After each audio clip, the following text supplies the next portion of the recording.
आज पढ़ेंगे प्रश्नावली 14.2। तो 14.1 तो कंप्लीट हो गई। 14.2 का पहला क्वेश्चन क्या है? 14.1 में तो पढ़ी थी सिर्फ माध्य निकालना, और इसमें क्या पढ़ेंगे? माध्य और बहुलक। तो जिस प्रकार माध्य का सूत्र था उसी प्रकार एक बहुलक का भी सूत्र होगा। माध्य तो 3 अलग अलग विधि से था, बहुलक तो एक ही विधि है। तो एक सूत्र याद रखना, उससे बहुलक निकल जाएगा। तो पहले निकाल लेता हूं मैं माध्य, फिर निकालूंगा इसका बहुलक। तो बहुलक तो सिर्फ एक ही फॉर्मूला, बहुत ही आसान है, सिर्फ पहले माध्य ही निकालना है। इसमें क्या दे रखा है? आयु दे रखी है वर्षों में, और रोगियों की संख्या दे रखी है। मतलब 5 से 15 के बीच में 6 रोगी है, 15 से 25 11, 25 से 35 के बीच में 21, 35 से 45 के बीच में 23, 45 से 55 के बीच में 14, और 55 से 65 के बीच में 5 रोगी है। तो मैंने बताया था जो दो दो दिया होता है वो क्या होता है? वर्ग अंतराल। तो जैसा का वैसा लिख दिया, जैसे ये था वैसे का वैसे वर्ग अंतराल लिख दिया मैंने। फिर रोगियों की संख्या, तो जो रोगियों की संख्या दे रखी है वही लिख दी। बस ध्यान रखना जो जिसके सामने दे रखा है वही लिखना है। जैसे 5-15 के बीच में सामने 6 है, 15-25 के सामने 11 है, तो जैसे थी वैसे लिख दी। अब मैं निकालूंगा एक्स आई। एक्स आई क्या होता है? एक्स आई होता है उच्च सीमा प्लस निम्न सीमा बट्टा 2, या दोनों के बीच का गैप निकाल के उसका आधा करके छोटे वाले में जोड़ना है, बड़ी वाले से घटाना है, या फिर ठीक बीच वाला। जैसे आपको अच्छा लगे वैसे निकाल लेना। तो मैं एक्स आई निकाल लेता हूँ डायरेक्ट। और चेक करने के लिए कि सही है गलत, इसके लिए क्या कर सकते हैं? एक्स आई बराबर उच्च सीमा प्लस निम्न सीमा बट्टा 2। तो उच्च सीमा कितनी है? 15, और निम्न सीमा कितनी है? 5। तो 15 प्लस 5 बट्टा 2 यानी 20 बट्टा 2 यानी 10। अब देखो 15 और 5 के बीच में गैप कितना का? 10 का। 10 बट्टा 2 5, यानी 5 में 5 जोड़ू तो कितना आ रहा है? 10, या 15 में से 5 घटाऊं तो कितना आ रहा है? 10। तो 5 का गैप है, मतलब हर छोटे वाले में 5 जोड़ दो।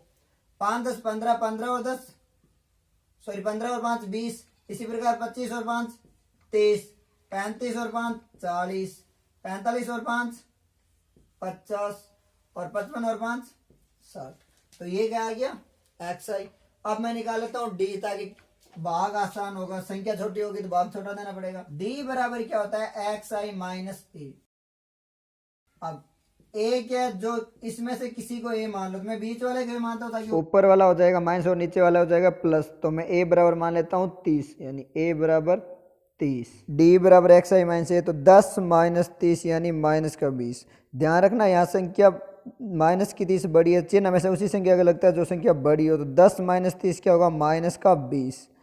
अब 20 माइनस 30 क्या होगा? माइनस का 10। 30 माइनस 30 0, 40 माइनस 30 10, 50 माइनस 30 20, 60 माइनस 30 30। ध्यान रखना यहाँ पे जितना ये गैप होता है ना उतना ही ये गैप होता है। जैसे यहाँ पे -20 -10 0 10 20, यानी 10 का गैप चल रहा है, और यहाँ पे भी 10 का गैप चल रहा है। अगर ये गैप ज़्यादा चले ना तो इसका मतलब आप कहीं गलत कर रहे हो। अब F I D I, F I D आई क्या? जो एफ आई है और जो डी है उसको गुणा करके लिखना है। एफ कितना है? 6। 6 को 20 से 120, लेकिन माइनस का, क्योंकि यहाँ चिन्ह माइनस का है। 11 को 10 से माइनस का 110, ये 0 230। 14 को 20 से, 14 इंटू 2 28, यानी 280, और 5 को 30 से, 5 इंटू 3 15, यानी 150।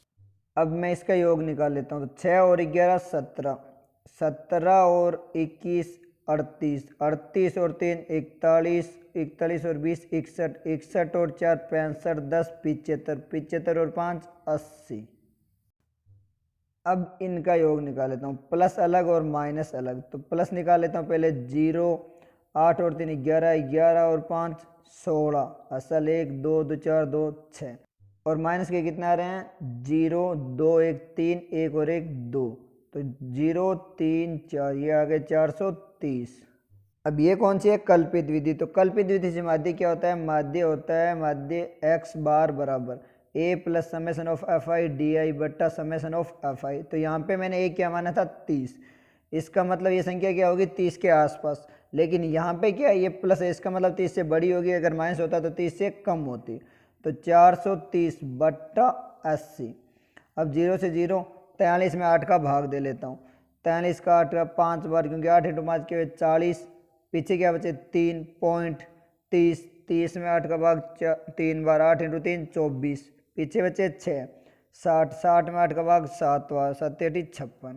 तो 30 और 5 कितने हो गए 35.37। ये क्या आ गया माध्य, और माध्य क्या होता है x बार, यानी माध्य आ गया 35.37। तो माध्य तो जो 14.1 में पढ़ा था वही है सेम, तो इसमें तो कोई प्रॉब्लम है नहीं क्योंकि 14.1 पूरी पढ़ी थी। अब इसमें नया क्या है वो है बहुलक। तो बहुलक के लिए पहले पढ़ेंगे फॉर्मूला, उसके बाद सॉल्व करेंगे। तो बहुलक का सूत्र क्या होता है, बहुलक का सूत्र होता है बहुलक बराबर L plus F1 minus F0 बटा 2 F1 minus F0 minus F2, और इसको गुणा किससे करनी है H से। ये है बहुलक का सूत्र L plus F1 minus F0 बटा 2F1 minus F0 minus F2 गुणा H।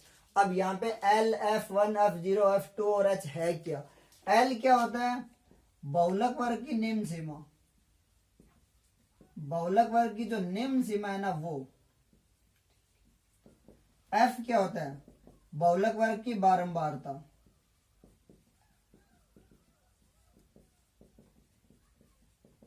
बहुलक वर्ग की जो बारंबारता होती है उसको F1 लिखते हैं। F0 क्या होती है, 0 मतलब 1 से पहले आता है, तो बहुलक वर्ग के ठीक ऊपर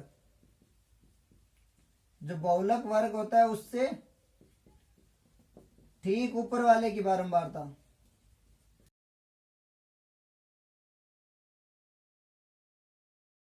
क्योंकि 1 से पहले आता है तो ठीक ऊपर वाली, और F2 क्या हो जाएगी, F2 हो जाएगी नीचे वाली बारंबारता, किसकी बहुलक वर्ग के नीचे वाली बारंबारता। और H क्या होता है, H होता है दोनों का गैप यानी वर्ग अंतराल।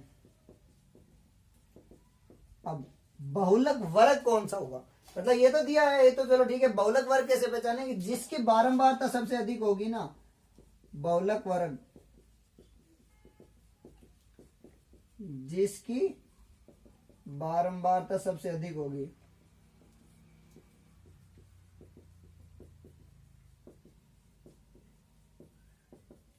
यानी मैं क्या बोल सकता हूं, F का मान सबसे अधिक, F का मान सबसे अधिक, वही क्या होगी बहुलक वर्ग।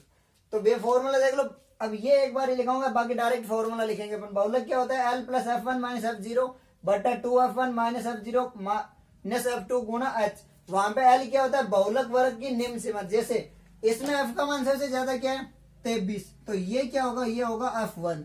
तो ये बहुलक वर्ग है, L क्या है बहुलक वर्ग की निम्न सीमा, यानी ये सीमा है तो ये उच्च सीमा होती है, यानी ये निम्न सीमा है, ये क्या है L का मान, और ये क्या है F1। F0 क्या होता है बहुलक वर्ग के ठीक ऊपर वाली बारंबारता, यानी ये हो जाएगी F0 और ये हो जाएगी F2, और H क्या होता है वर्ग अंतराल, और यहाँ वर्ग अंतराल कितना है 10, कोई सा भी देख लो, तो H का मान कितना है 10, और ये डायरेक्ट। आगे जितने भी किसने उसमें सीधा फॉर्मूला लिखाऊंगा, ये बार बार नहीं लिखूंगा, ये एक बार देख लो, और सब में यही होने वाला है। तो मैं ये इसमें वैल्यू रखता हूँ और आंसर आ जाएगा, तो इसको मिटा देता हूं। पहले लिख लेता हूं मैं, L का मान कितना है, L बराबर आया बहुलक वर्ग के ठीक सामने 35, यानी 35। F क्या है, F1 आया है बहुलक वर्ग के सबसे ज्यादा वैल्यू तो 23। F0 क्या है इससे जस्ट ऊपर तो कितना है 21। F2 का मान कितना है, F2 क्या होगा F1 के जस्ट नीचे तो 14, और H क्या है वर्ग अंतराल, इनका गेप तो 15 माइनस 5 क्या हुआ 10। अब इसमें मान रख लेता हूं और फिर बस जोड़वा की गुणा करनी है। तो बहुलक क्या होगा, L कितना है 35 प्लस F1 कितना है 23 माइनस F0 21 बट्टा 2 गुणा 23 माइनस F0 21 माइनस F2 14 और गुणा 10।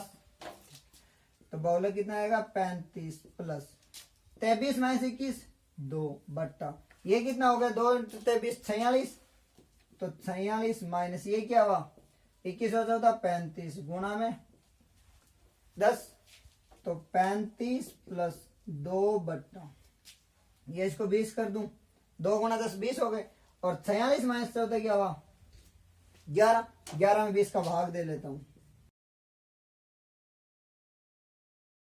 11 में 20 का भाग एक बार, 11 इंटू 1 11, पीछे बचे 9, तो 9 में भागने जाएगा 0.90 11 8 बार 88, 2 बचे 20 11 1 11, यानी बहुलक क्या आ गया, बहुलक आ गया 35 और 1 36.81, ये आ गया बहुलक।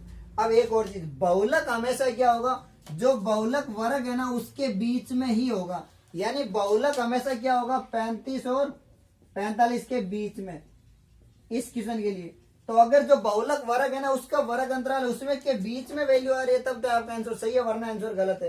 तो यहाँ पे कितना है 36.81, तो 35 से तो बड़ा है और 45 से छोटा है, इसका मतलब ये सही आंसर है। तो हमेशा ध्यान रखना, बहुलक होगा ना जो सबसे ज्यादा बारंबारता होगी ना उसके वर्ग अंतराल के बीच में ही होगा। अगर ऐसा नहीं आ रहा है तो आपका आंसर गलत है, और ऐसा आ रहा है तो सही है। तो माध्य निकाल लिया। और बहुलक, बस बहुलक के लिए सिर्फ और सिर्फ यही एक फॉर्मूला है। फॉर्मूला में 1 2 3 4 5 6, तो 6 है, ये अलग अलग याद रखना। अल क्या होता है, बहुलक वर्ग की निम्न सीमा। एफ क्या होती है, बहुलक वर्ग की बारंबारता। और बहुलक वर्ग क्या होता है, जिसमें सबसे अधिक बारंबारता होती है, वो होता है बहुलक वर्ग। F0 क्या होती है, बहुलक वर्ग के ठीक ऊपर वाली बारंबारता। और F2 क्या होती है, बहुलक वर्ग के ठीक नीचे वाली बारंबारता। और H क्या होता है, वर्ग अंतराल। तो जितना गैप दे रखा है इसमें सब में गैप समान ही होगा। तो मैंने वैल्यू रख ली यहाँ पे 35 प्लस में 23 माइनस 21 बट्टा 2 इंटू 23 माइनस 21 माइनस 14 गुणा 10। इसको जब सोल्व किया तो क्या है, 35 प्लस 20 बट्टा 11। 11 में 20 में 11 को भाग दिया तो आया 1.81। इसको जोड़ा तो क्या आया 36.81। और 36.81 इन दोनों के बीच में, तो इसका मतलब आंसर सही है। तो बस ये ध्यान रखना, अगर आंसर गलत भी आ रहा है ना तो यहाँ मैच कर लेना, इनके बीच में आ रहा है तो सही वरना गलत। तो ये आंसर चेक करने का तरीका है। और माध्य तो पिछले 14.1 में पूरा पढ़ा ही था। क्वेश्चन नंबर 2, तो दूसरा क्वेश्चन क्या है, जीवन काल दिया हुआ है घंटों में और बारंबारता दी हुई है, ठीक है। और पूछा गया बहुलक जीवन काल ज्ञात कीजिए, मतलब इसमें माध्य नहीं निकालना है, सिर्फ बहुलक निकालना है। तो बहुलक का सीधा फॉर्मूला लगाएंगे और आंसर निकालेंगे। तो जैसा दे रखा है वैसे मैंने वर्ग अंतराल लिख लिया। 0 से 20, तो उसकी बारंबारता कितनी है 10। 20 से 40 की बारंबारता है 35। 40 से 60 की बारंबारता 52। 60 से 80 की बारंबारता 61। 80 से 100 की बारंबारता 38। और 100 से 120 की बारंबारता 29। मतलब 29 है जिनका जीवन काल कितना है 100 से 120 घंटे, घंटों में दे रखा है, ठीक है। अब निकालना है वर्ग अंतराल, सॉरी बहुलक। तो बहुलक के लिए पहले सबसे पहले क्या होना चाहिए कि बहुलक वर्ग ज्ञात होना चाहिए। तो इसमें सबसे ज्यादा क्या है 61, ये तो ये क्या है बहुलक वर्ग। अब बहुलक वर्ग तो L का मान, L क्या होता है, L होता है बहुलक वर्ग की निम्न सीमा। तो ये अगर बहुलक वर्ग है तो ये क्या होगी निम्न सीमा, यानी L का मान आ गया 60। अब F1 क्या होता है बहुलक वर्ग की बारंबारता। बहुलक वर्ग की बारंबारता कितनी है 61, और ये हमेशा सबसे ज्यादा होती है। जो सबसे ज्यादा होती है ना वही बहुलक होता है। अब दूसरी बात, इसमें आंसर क्या आएगा, इसका मतलब आंसर आएगा 60 और 80 के बीच में, क्योंकि जो बहुलक वर्ग की बारंबारता होती है ना उसी के बीच में ही आंसर आता है। जो वर्ग अंतराल दिया होता है उसके बीच में, 60 से कम नहीं हो सकता, 80 से ज्यादा बहुलक नहीं हो सकता।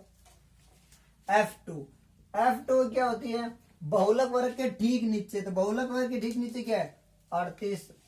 F0 क्या होता है बहुलक वर्ग के ठीक ऊपर वाले बारंबारता, तो 52 हो गई। और H क्या होता है, H होता है वर्ग अंतराल। वर्ग अंतराल कितना है 20 का चल रहा है, कोई सा भी निकालो, 20 माइनस 0 40 माइनस 20, तो ये आ गया 20। अब वैल्यू रखो और बहुलक आ जाएगा। बहुलक बराबर L कितना है 60 प्लस F1 क्या है 61 माइनस F0 क्या है 52 बट्टा 2 गुणा 61 माइनस F0 क्या है 52 माइनस F2 क्या है 38, और इसको गुणा कितने से करनी है 20 से, तो ये 60 का तो 60 प्लस 61 माइनस 52 कितने होते हैं 9 बट्टा 2 इंटू 61 क्या हो जाएंगे 122 माइनस 52 और 38 90 गुणा में क्या चल रहा है 20, क्योंकि 52 और 38 90 होते हैं, 60 इंटू 120 ठीक है 122 हो गए। तो ये हो गए 60 प्लस 90 इंटू 2 या 9 इंटू 20 लिख लो एक बार, क्या पता कोई कट रहा हो। और 122 माइनस 90, तो 122 माइनस 90 कितना हो जाएगा 32। अब इसको काट लेता हूं, कितने से जा रहा है 8 का भाग जा रहा है 8 चौक 32, सॉरी 4 का भाग जा रहा है 5 चौक 20 8 चौक 32, ठीक है। अब कट नहीं रहा तो पॉइंट में आएगा आंसर 60 प्लस 9 इंटू 5 कितने होते हैं 45/8, क्योंकि मैंने इस दोनों को कितने से काटा है, 4 का भाग 20 में भी जा रहा है और 32 में भी जा रहा है, तो जिसमें दोनों को भाग जा रहा है उससे काट सकते हैं। 45 में 8 का भाग देता हूं मैं, 60 प्लस 8 का पारा, 8 इंटू 5 40, तो 5 पीछे कितने बचे, 45 माइनस 40, 5 में भाग नहीं जा रहा तो लगेगा पॉइंट, 50 हो गए, तो 8 इंटू 6 48, 2 20, 8 इंटू 2 16, और पॉइंट के बाद 2 आंसर ही चाहिए, तो 60 और 5 कितने है 65, यानी बहुलक आ गया, मैं यहाँ लिख देता हूं बहुलक आ गया 65.62। अब क्योंकि इसमें सिर्फ बहुलक पूछा, अगर माध्य पूछता तो मैं और निकालता, तो बहुलक में तो ये बनानी नहीं, ये भी नहीं बनानी, सीधा वहां से लिख सकते हो, पर ऐसे मैंने बना दी ताकि इसमें गलती ना हो, इसलिए ये बना दी, इसमें ऊपर नीचे का पता नहीं चलता, इसलिए ये टेबल ऐसे बना ली। सीधा एल का मान निकाले, F2 F0 और H, और फॉर्मूला वैल्यू रखी, आंसर आ गया। तो बहुलक पूछ रहे हैं तो सबसे आसान है ना, सीधा फॉर्मूला याद रखना है एक। इसी प्रकार माध्यक है, माध्यक में भी फॉर्मूला याद रखना है। तो अगर माध्य आ रहा है ना तो तुम्हें टेबल बनानी पड़ेगी, बहुलक और माध्यक के लिए टेबल नहीं बनानी पड़ेगी, सिर्फ फॉर्मूला ध्यान होना चाहिए और इसका मतलब पता होना चाहिए कि एल का मान क्या है, F1 क्या है, F0 क्या है, F2 क्या और H क्या है, और आंसर, क्योंकि जोड़वा की गुणा भाग आती है, बस यही है मैन। तो इसमें मान लो अगर F1 की जगह तुम ये गलती से 38 की जगह 52 कर रहे हो, ये 38 कर रहे हो, फिर तो आंसर गलत आएगा। तो ये पता होना चाहिए कि ये है क्या मान और इसकी वैल्यू होती कहाँ है, कैसे निकालने, फिर तो बहुलक आसानी से निकल सकता है।